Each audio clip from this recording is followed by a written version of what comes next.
generation to generation, right? If God will be the God for all generations dwell in place, how will the third generation or fourth generation know about the same God the first generation knew? It's through the recording, through the Bible, and also through the children experience and watch how their parents or their grandparents, how they live a Christian life. I mean, myself is actually the fourth generation Christian. I didn't know that until my father wrote something and I read it. So even my father's grandparents, they are Christian. This is in China. But I remember when I was a young professional, probably like Arthur Sage, I will sometimes visit my grandpa, and he will open the book of Isaiah, talk about some prophet about the end time, the war, those kind of things. So I just remember how my grandma and grandpa, how they lived their Christian life. So not only through the Bible, which passed from generation to generation, but through the experience, we see and we experience how they live a Christian life. So that's one definition of passing on. Now, the other definition, this is the first definition. You see, a father was running the race, and to a certain point, he just passed on this token to his young son. And the young son continued this race. Maybe during the race, 20 years, 30 years, he will grow up as a man, right? Like every one of you are growing. But one day you might pass on to your children to continue this race.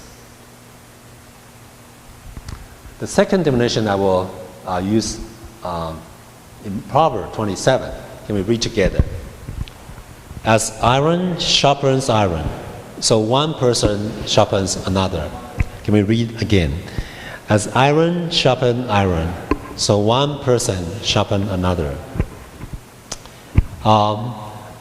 This one is not through generations, but I will say this is one through, if you look around you. Well, just like the praise night we just had. I saw many new friends came, right? Some people I never saw before. Then I feel something is passing out. Right. Now, myself, I really want to thank God to bring me to this church. In this church, we have some dear brothers and sisters who really sharpen myself. Right? Through them, I see another way of serving God. It's not the way I used to, I'm familiar with to serve God in a certain way, but I open my eyes and say, wow, you can serve God this way, and it's effective. Right? So, true friends encourage each other. True friends sometimes motivate each other or even advise each other. We become more mature and become a good vessel for God. So,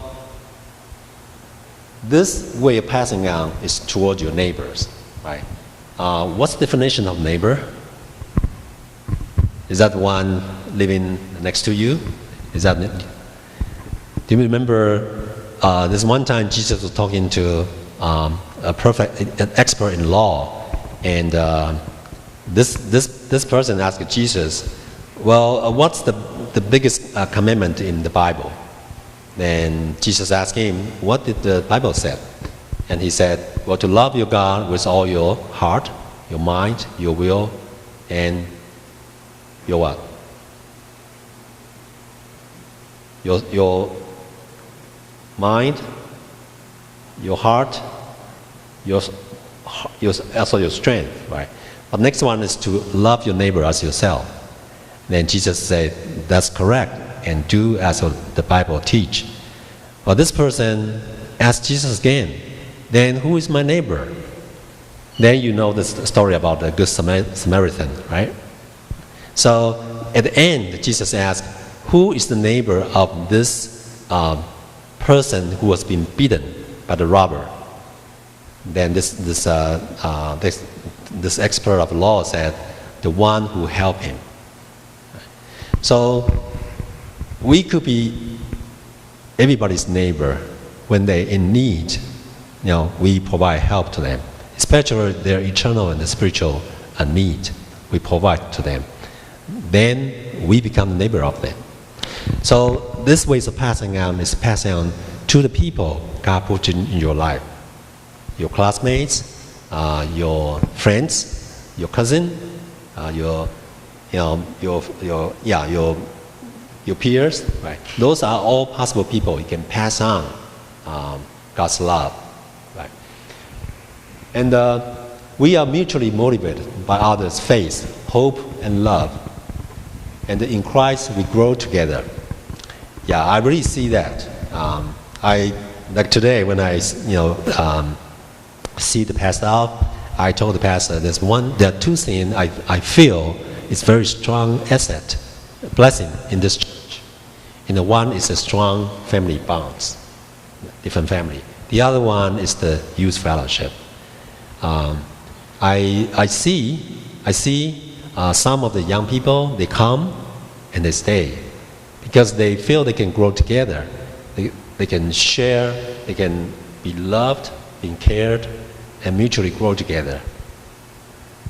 So they find belonging here and find the truth here, find God here. Last week, we have an adult Sunday school. And our teacher, Elder Li Wen, right? Samuel's dad was, I think, was sick. So we have a free discussion. Among this discussion, there's one sister share which touched me very much. She said, I won't mention the name, right? She said, I try to find God for my son. I'm not trying to find a fellowship. I'm not trying to find a church only, but I'm trying to find a place which my God can find God. And she found it, and that's why they stay here.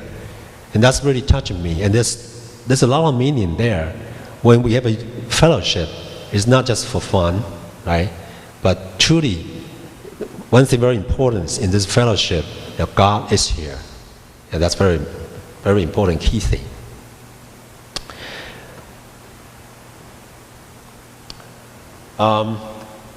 Sharpener, right? Do you have friends who can sharpen you? Do you have one? Do you want one? Do you need one? And where to find a friend who can sharpen you? Sometimes I feel like to do something now. Among our brothers and sisters, I can probably identify one or two, understand me, know me. Then I can open myself, very open to him or to her. Say, can you be my mirror? Can you be my advice? Whenever I stumble, wherever I go astray, can you boldly come to me and tell me? This kind of Christian fellowship really can sharpen each other. Now, I want to pass on one thing. Sorry I printed it so small, but please pay attention to the circle here, and there are two fingers, right? The finger, do you know this picture? This painting? It's a very famous painting from, I think it's from Da Vinci, right? Is it? Or Michelangelo's. Right, I think this is the painting. This is on a chapel in, I don't know, probably in Rome, on top of the city, right? On the right side is God. On the left side is man, right? So when you pass this on, please notice these two fingers, which I circle on this, is the same picture here. And I will have a question to ask what you see. And notice we are passing on something from one to the other.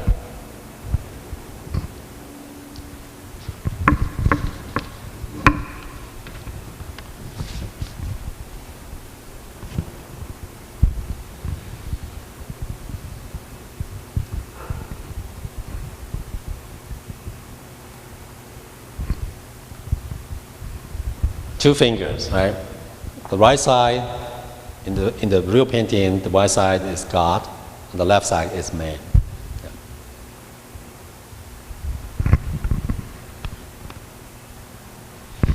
Now,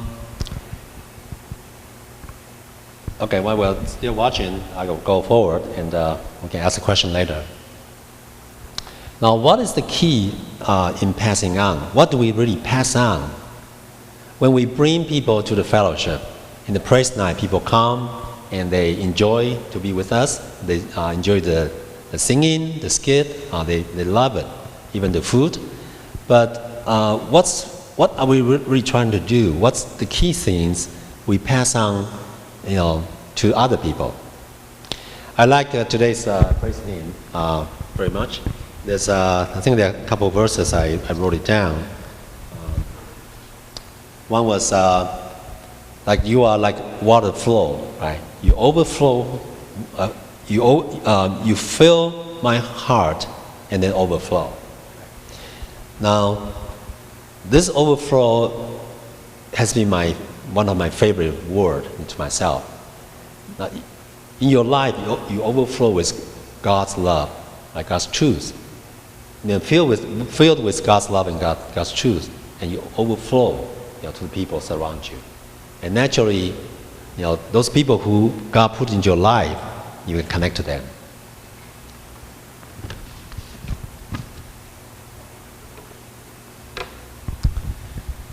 So Jessica is the last one, right? Okay.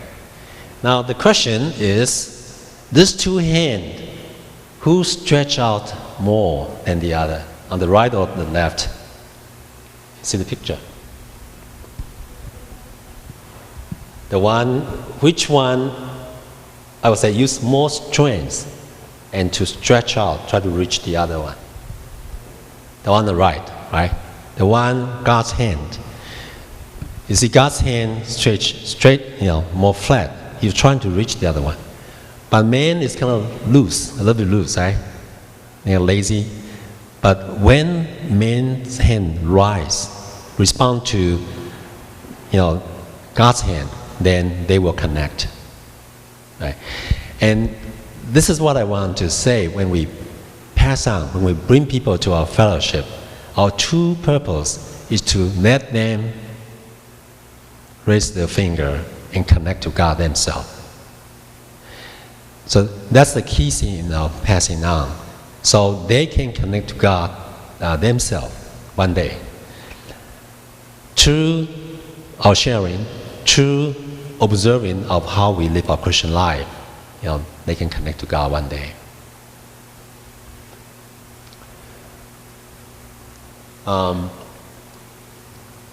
Why is this important to connect to God? Because in here, let's read those two Bible verses.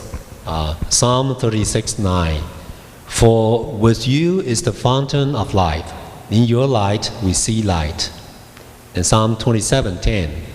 Though my father and mother forsake me, the Lord will receive me. I want to share some little story about the second Bible verse. Though my father and mother forsake me, the Lord will receive me. I know next week many of you are going to Hafsha, right? I've been going to Hafsha for many years, and last year I have an opportunity to talk to who used to be my counselor when I was in Stevens. Brian studied in Stevens also when I was in graduate school. This is like spiritual counselor. They came to the college Bible study group, to lead us Bible study. Last year in Hafsha, I have a chance to talk to this Mr. Peter Liu's wife, right? And I asked him about our youth fellowship. How does your church do? What do you do? To nourish your youth fellowship? And she shared this to me. I think it's very touching to me.